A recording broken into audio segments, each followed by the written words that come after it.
Hello guys, in this video I'm going to show you how to sign up for Pandabuy. So here you have your Pandabuy application. So all you have to do is sign up, which is pretty simple. So you don't have an account, you can sign up with your Apple ID or your Google, or you can log in right here ready. So you want to do is your Google, it's pretty the simplest. So here I'm going to log in and I'll be right back.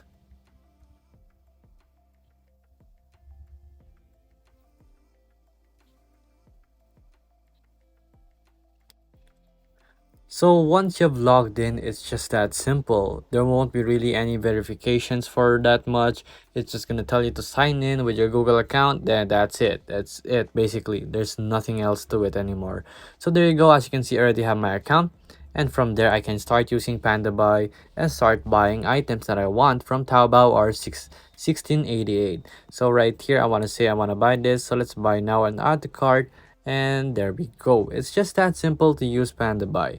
So there you go guys. If this video was useful, please hit the like button and don't forget to subscribe.